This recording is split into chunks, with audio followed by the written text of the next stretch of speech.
Seja muito bem-vindo, seja muito bem-vinda a mais um programa do Reforma na Régua. Aqui nós queremos te ensinar como fazer uma reforma no tempo e no orçamento previstos. Eu sou o engenheiro Marcelo Sanches. Eu sou a arquiteta Luciana Jorge e o tema de hoje é planejamento e execução reforma de um dormitório. A gente já falou de vários ambientes, né, de um apartamento, e quando a gente fala de um dormitório, um quarto, tanto de solteiro como de casal, também é bem importante a gente fazer esse planejamento, saber exatamente o que a gente quer, né, para poder acertar, né, nas escolhas, né. Primeira coisa, né, vamos pensar assim, sendo um quarto de casal, pensar no tamanho, né, no tamanho da cama, pensar o que esse quarto, o que cabe nesse quarto, né, o armário, quantas portas, né, então assim, falando de cama, a gente pode escolher os tamanhos, né, de casal, normal. Tem uma cama que é um pouquinho menor, que é chamada de cama de viúva. É um pouquinho menor que a de casal. Tem a queen, que é maior que a do casal, normal. E tem a king, né, que é maior ainda. Então, né, cada um tem a sua prioridade, aí tem a sua necessidade. Então, escolhendo a cama, é bom pensar assim, se o espaço não for muito grande, você escolher uma cama grande, lembrando que ela tem que ser baixa, né? Porque se você coloca uma cama alta, num espaço pequeno, com um colchão alto, aí ocupa muito, né? Então, pensar isso, né? Pensar na questão das laterais da cama, né? O que você vai usar de apoio. Sendo de casal, você tem dois lados, né? Então pode ter uma mesinha, pode ter um criado, não necessariamente precisa ser igual aos dois lados, né? Hoje a gente chama de mesa de cabeceira, né? Então pode ser mais altinha, mais baixinha, enfim. Depende do que você vai querer guardar, né? Porque a gente está sempre pensando num espaço para guardar alguma coisa, né? Então se você tem livros ou outras coisas que você pode usar já para guardar e já ser o seu apoio ali para carregar um celular, para ter um relógio, enfim. Temos também a TV, né? A televisão, bastante gente usa ter televisão nos quartos, né? Pensar na localização dessa TV, qual vai ser a posição, né? Se você vai conseguir aproveitar o espaço, se tem profundidade para fazer um móvel, ou se você vai pôr uma prateleira em cima para pôr os aparelhos, né, que precisa aí das operadoras de internet, né,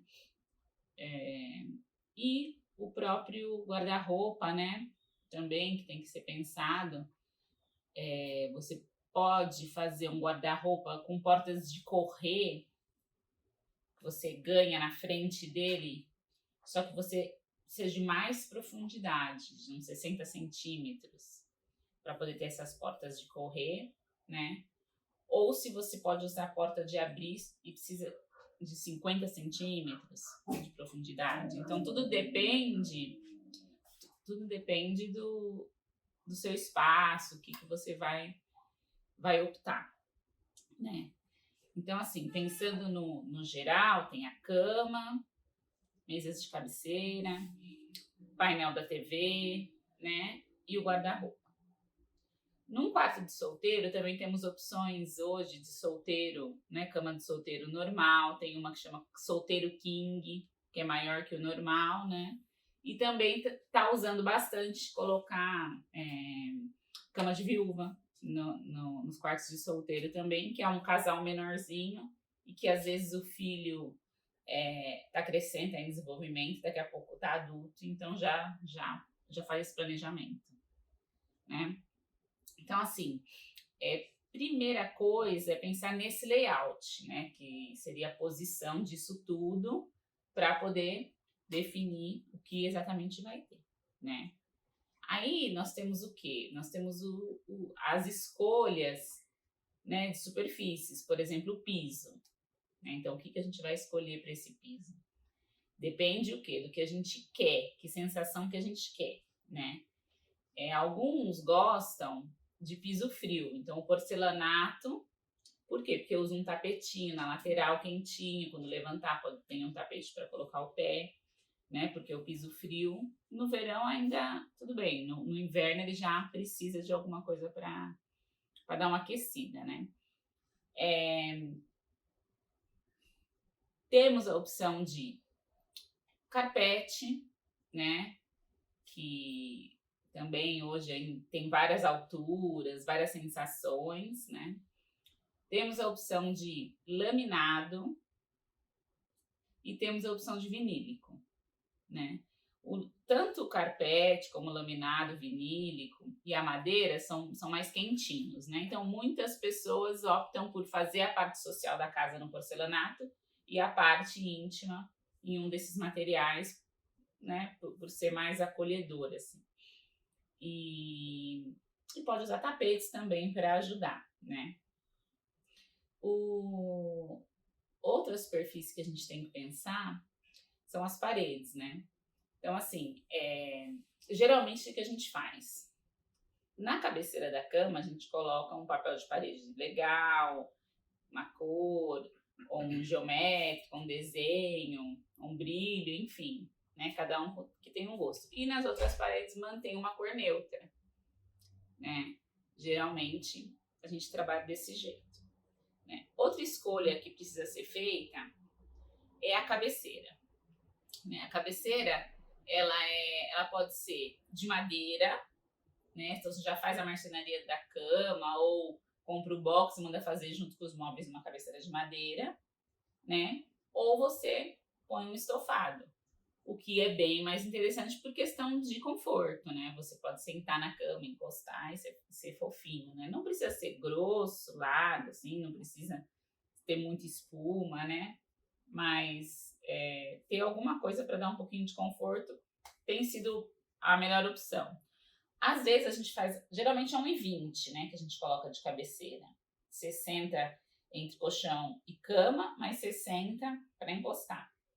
Hoje também tem várias pessoas usando, colocar a cabeceira até o teto, na linha da cama, ou com 1,20 mesmo, só que pega na lateral inteira da parede, onde está as mesinhas laterais, né? Então, você pode explorar isso. Tem vários tipos de cabeceira, tem um monte de coisa legal na internet aí também que pode ajudar, né? E que mais? Gesso, né? E luminárias. Nos quartos, é bem legal pensar nessa parte da iluminação, porque você pode dar cenas diferentes, né? Então, quando a gente pode fazer um rebaixo de gesso, é melhor, né? Porque você rebaixa, você pode trabalhar com várias outras luminárias, não só do ponto central, né? Então, você pode pendurar pendentes nas laterais da cama, ou você pode colocar spot embutido que ilumine uma leitura, né? Ou você até pode colocar essa iluminação de leitura na própria cabeceira, né, para você que puxa e ajuda na leitura. Pode colocar uma iluminação central, né, alguma coisa que ilumine as laterais da onde está o móvel da TV, né? Trabalhar com fita de LED em cima da cabeceira para fazer um efeito, né, ou no próprio forro para iluminar o papel de parede. Quando você rebaixa o forro, você tem várias possibilidades, né? E falando em rebaixar o forro, o que a gente também faz? A gente faz um cortineiro em volta da janela, que seria um espaço entre a parede e o forro rebaixado, que você não rebaixa, você deixa lá na laje. Porque aí você põe a cortina ou a persiana embutida e presa lá em cima. Então você não precisa de bandô para disfarçar a parte de cima da cortina ou da persiana, nem de varão, né? Ela vai ficar embutida lá em cima, então isso é um efeito bem legal. Ela sai de cima, você não vê o início, né, da persiana ou da cortina. E esse cortineiro, ele pode ser 10 centímetros a mais de cada lado da janela, ou pode ser a parede toda, depende da proposta que você vai ter de persiana ou cortina. Se você trabalhar com persiana, você pode colocar ela da laje até acabar a janela, né? Se você trabalhar com cortina de tecido, aí o ideal é você colocar ela da laje até o piso, né? As cortinas de tecido, elas são usadas até o piso, elas não param na metade, né? Porque a estética delas é feita para ir até o piso, né? Quando você tem passagem do quarto para a varanda, o ideal é que seja de tecido, porque você puxa ela para o lado, né, e faz essa passagem. Se você colocar uma persiana que recolhe para baixo ou para cima, você impede essa passagem de ser rápida, entendeu? Você quer subir, você quer passar, você tem que subir toda a persiana para depois passar. Isso é ruim. Então, a escolha, é bom pensar nisso, né? Se você tem uma passagem do quarto para a varanda, o ideal é que seja uma cortina de tecido para você poder recolher para os lados, né? E também o tecido, né? O tecido é um tecido mole, com facilidade para lavar, né? Hoje tem vários tecidos que você mesmo lava em casa, né?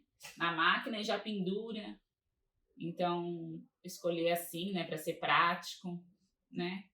E sobre a iluminação, às vezes no próprio cortineiro a gente coloca uma LED para iluminar essa cortina, né? Que são ideias que... Então, todas essas coisas vão te ajudando a montar o planejamento do quarto, né? E aí, cores, né? O que você quer? Você quer o que você gosta? Gosta de madeiras mais escuras, né? Usar um amadeirado mais escuro, né? Um MDF. Se você quer uma clara, um amadeirado mais claro. Geralmente, nos quartos, a gente usa amadeirados, embora temos usado para as crianças umas cores lisas, né? Cru, azul, rosa, tal. Mas nos quartos, geralmente, a gente usa um amadeirado e alguma coisa colorida, né? Se for do gosto, né? Então, assim, aonde a gente pode pôr cor? Você pode colocar cor no papel de parede da cabeceira e ter uma cabeceira neutra, ou o contrário, põe uma cor na cabeceira e o papel de parede mais neutro, né? Para depois trazer umas almofadinhas, né? Para poder dar esse toque de cor. Né? O ideal é também trabalhar com as cores neutras, e trocar e deixar para as cores mais fortes, as coisas que são mais fáceis de trocar, né? Com o tempo, né? Que você pode trocar só o fundo daquela parede, trocar só o papel de parede, né? Coisas que não dão muito trabalho. Se enjoou, né? Aí é mais fácil para poder depois fazer essa troca.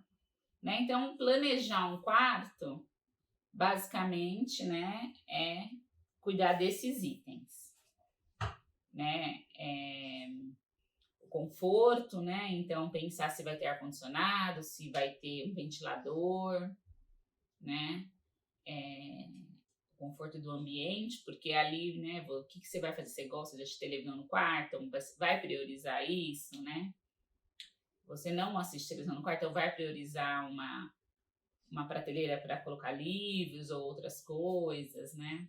Ou ali vai ser o lugar que você vai ter a sua identidade, fotos, né? Porta-retratos, quadros, enfim.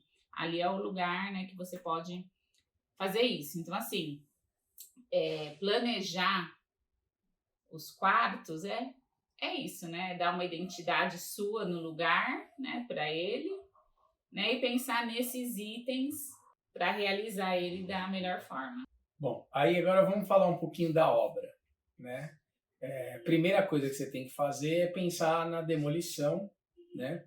Então, na parte da demolição, basicamente, se você estiver comprando, né, ou fazendo a reforma de um apartamento seu, mas já antigo, aí você tem que pensar em tirar todos os materiais, né, que não vão ser mais utilizados e, de repente, pensar na parte de pontos elétricos, né? Quando você estava planejando lá com um arquiteto, né, ou pegando as ideias lá que a Luciana acabou de te passar, você definiu onde vai ser a cama, onde vai ser a televisão, onde vai ser o criado, onde vai ter o apoio, onde vai ser a luminária. Bom, esses pontos todos você precisa chegar com as caixinhas de elétrica até esses pontos, né? Então o ideal é o quê?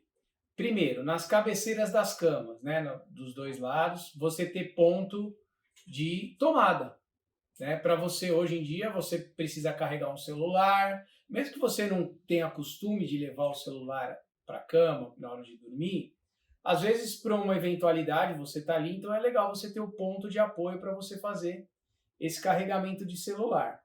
Uma coisa que a gente tem notado, nos últimos 3, 4 anos, começaram a surgir aquelas entradinhas USB, que é uma tomadinha, que na verdade não é uma tomada, né? Ela é o ponto da energia direto para você ligar um USB lá do seu telefone. Então você não precisa mais daquela fonte, você liga direto. Mas o que está acontecendo? Os celulares que estão sendo feitos agora já está com aquela entrada C, né, que é aquela diferente. Então, nós estamos chegando à conclusão que não vale mais a pena ficar colocando essa entrada USB, esse carregador de USB nas cabeceiras, porque já está mudando o sistema de carregamento, né, o ponto. Então, talvez o ideal é você colocar realmente um ponto de tomada na parede. Outra coisa que você tem que pensar a gente chama de sistema paralelo de iluminação. O que é o paralelo? O paralelo é você acender e apagar a luz em 2 pontos diferentes. Se você vai fazer uma luminária central no seu dormitório, no seu quarto, o ideal é que você tenha um ponto de acendimento e apagamento na entrada do ambiente, na entrada, e ao lado da cama, em um dos lados. Então você faz o paralelo, que é na verdade uma ligação que o eletricista vai fazer, permitindo que você acenda de um lado, apague do outro e acenda do outro, ou, né, vice-versa, você pode fazer de qualquer forma. Então é legal você pensar nesse ponto, junto com essa tomada da cabeceira, ou um pouquinho mais para cima. Normalmente esse ponto da cabeceira a gente não faz na altura padrão de interruptor, a gente faz mais baixo, na média 70 centímetros, porque é a altura que você consegue manipular deitado da cama. Então é legal você ter esse ponto de acendimento da luz central na cabeceira.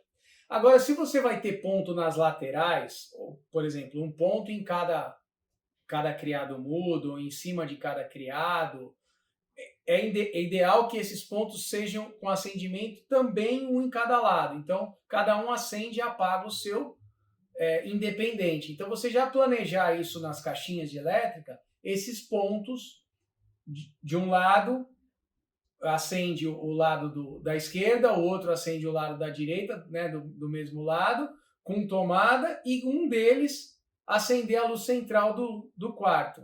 Se tiver outros tipos de iluminação, tem um cortineiro, né, que está iluminado, o painel, aí você pode optar por também ou fazer o acendimento nos 2 pontos, paralelo, ou fazer o acendimento na entrada e você pensar nisso, né? Então, nos pontos elétricos é legal você pensar isso. O ponto da televisão, aí é uma outra coisa que você tem que pensar.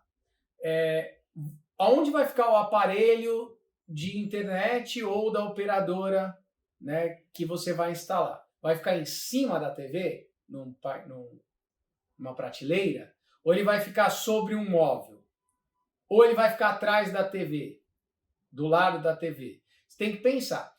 E aí, você tem um videogame que você vai colocar no quarto, que você quer colocar. Bom, aí, por que eu estou falando tudo isso? Você tem que deixar uma interligação entre esses pontos, entre o ponto onde vai ser instalado o equipamento da internet, ou da TV a cabo, ou mesmo um ponto de antena, e até um videogame, um outro equipamento que você tenha, até o ponto da TV. Então, para esse fio não ficar esticado lá, feio, como que a gente faz? A gente passa um conduíte na parede. Esse conduíte da parede, a gente usa um conduíte de 1,5 polegadas ou 40 milímetros, que é um tubo daquele de esgoto branco, também pode ser, né? Para você fazer essa interligação. E aí essas caixinhas são interligadas com esse tubo mais grosso. Por quê? Por causa do sistema de HDMI, que a cabeça dos conectores de HDMI são muito grandes. Então ele não passa dentro de um conduíte convencional. Então o ideal é você fazer essa interligação entre os dois pontos com um conduíte mais grosso. E a gente sempre deixa isso preparado no começo da obra de reforma. Já põe esses pontos, já define. Tem que ter um ponto elétrico e tem que ter o ponto do cabo, né? Que é um outro ponto. São separados, tá? Você não faz na mesma caixinha elétrica e antena. Sempre separado, por causa de interferências. Então você passa separado, em conduíte separado. Mesmo que o conduíte é grosso, que dá para passar o cabo lá dentro, você faz um outro conduíte do lado para passar elétrica. Não passa junto para não ter problema de interferência nos equipamentos, tá? Então, na parte elétrica é isso, e aí você tem que pensar na ligação de ar-condicionado ou ventilador. Se você for colocar um ar-condicionado, aí você tem que pensar duas coisas. Primeiro, é aonde vai ser o ponto de drenagem desse ar-condicionado. O ideal é que você tenha um acesso para você passar um tubo de 3/4 marrom, aquele igual de água, que você faz no ponto do ar-condicionado até uma saída de esgoto do banheiro mais próximo. Então a gente sempre, normalmente, né, faz essa ligação com o ralo. Então você quebra a parede até o ralo do banheiro e conecta lá. Se você não for fazer a reforma do banheiro, aí você tem que verificar a possibilidade de fazer, por exemplo, ligando no ponto de esgoto do lavatório. Faz uma saída lateral no lavatório, por dentro do móvel, e você chega até lá, para não precisar quebrar, né? Se você precisar fazer isso.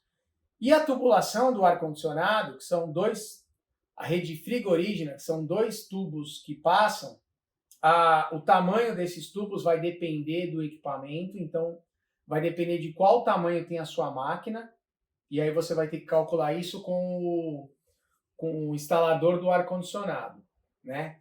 Ele vai normalmente passar essa tubulação para você nesse momento inicial da obra, que não é o momento da instalação da máquina. Esse momento inicial ele vai passar só a tubulação. Essa tubulação ela vai até a condensadora. Hoje em dia a gente não usa mais aqueles ar-condicionado de parede, que é uma máquina só. Hoje em dia você vai achar aí 90%, até mais, 99% das máquinas hoje tem a condensadora e a evaporadora, né? A evaporadora é aquela parte da máquina que fica dentro do ambiente. A condensadora é aquela que fica na parte externa, que transforma o ar, né? Então, por exemplo, a condensadora, ela pega o ar frio de dentro do ambiente, transforma em ar quente lá dentro, quando você está usando o ar quente. Quando é o ar-condicionado gelado, ela pega o ar do ambiente que está quente e leva um ar gelado através da tubulação que está sendo de cobre, que ela está sendo gelada, né? Então, ela joga o ar frio lá dentro. Então, quando você faz essa preparação, já tem que ser feita nesse momento inicial. Então, você tem que contratar um instalador do ar-condicionado, definir a posição do equipamento com ele, aonde vai ficar a condensadora, que é do lado de fora, né? Ou numa varanda, ou numa área de serviço, ou num banheirinho, depósito que você tem lá no apartamento. Aí você tem que pensar. Tem a ventilação permanente. Esse lugar tem que ter um acesso permanente para fora, né? Importante. Porque senão você vai ficar com o ar desse outro ambiente totalmente o oposto do que você quer, né? Porque se você estiver colocando ar frio dentro do quarto, vamos dizer que você coloca essa máquina na cozinha. A sua cozinha vai ficar quente, então não pode. Tem que ser num lugar onde tem um acesso externo, né? O instalador de ar-condicionado não tem a menor dúvida disso, você pode consultá-lo e ele vai te indicar a melhor solução, vai te indicar o melhor caminho para a tubulação, né? E vai deixar isso tudo preparado nesse momento. Para depois você fazer a instalação da máquina no final, depois da pintura, ou perto do final da pintura. Daí, outra coisa que você tem que pensar é aonde vai ficar a máquina do ar-condicionado no quarto. Você gosta do ar-condicionado em cima de você? Tem gente que não gosta. A maioria dos nossos clientes preferem, se puder, que a máquina fique próximo à cama, mas não em cima. Então, se você tiver um lugar para colocar próximo do pé da cama ou do lado da cama, são os locais ideais para você colocar essa máquina. Em cima da porta. Em cima da porta, né? Porque aí você vai fazer a refrigeração do ambiente, mas não vai ficar com aquele ar direto em cima de você, principalmente à noite, né? Às vezes você vai dormir, mora num lugar muito quente, precisa do ar-condicionado a noite inteira, e no verão, e aí vai acabar fazendo falta, ele estar em cima de você não vai ser legal. Então o ideal é você pensar nessa posição. Bom, aí nós vamos falar um pouquinho da parte de revestimentos, né? Antes disso vou falar de gesso. Quando você fala de gesso, bom, você tem que pensar, o cortineiro, normalmente a gente faz ele com 15 centímetros maior do que a largura da janela, né? Se você for colocar persiana, se for colocar cortina, ele pode ficar no tamanho inteiro desta parede. Aí é questão do seu planejamento. Olha, eu quero que a cortina pegue de parede a parede. Ou eu vou colocar a persiana só em cima da janela, né? E aí você faz o cortineiro 15 centímetros de cada lado maior do que a sua janela. Para ele sobrar um pouco de cada lado.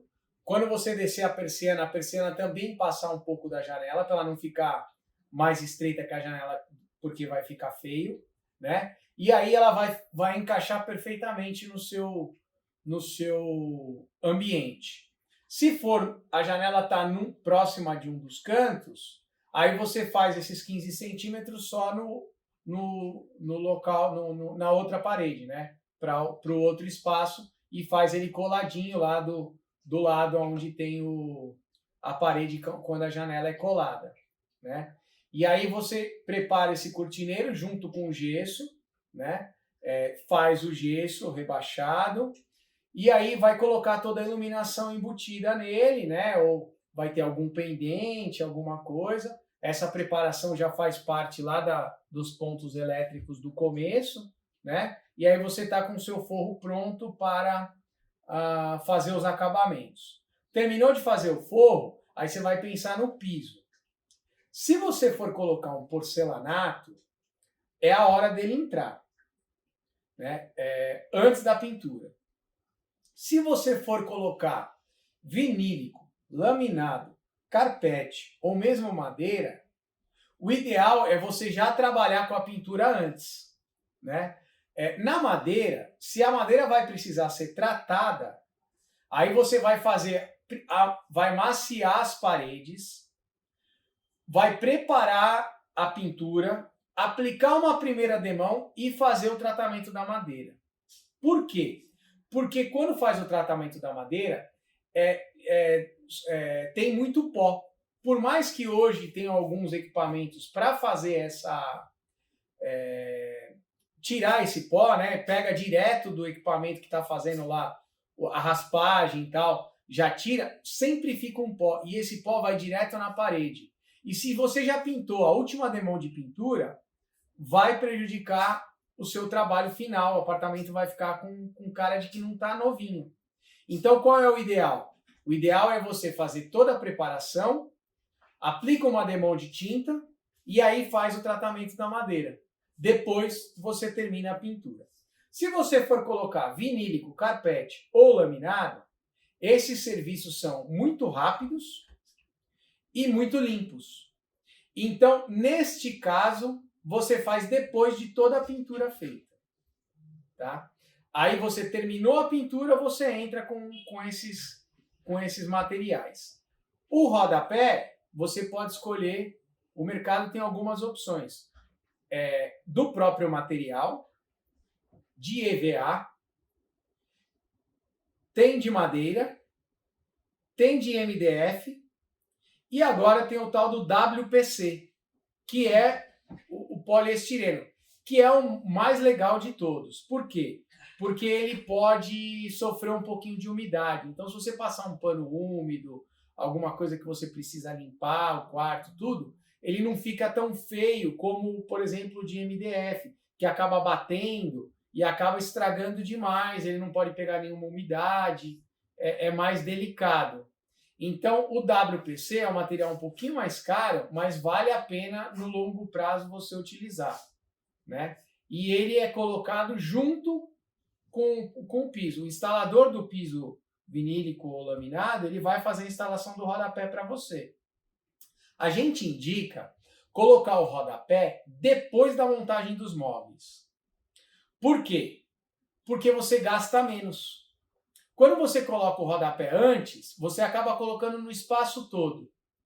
E tem alguns lugares que vão ficar os móveis, armário, ou uma cabeceira, ou um armário da frente da cama. Esses lugares o móvel encostado na parede dá até um acabamento melhor.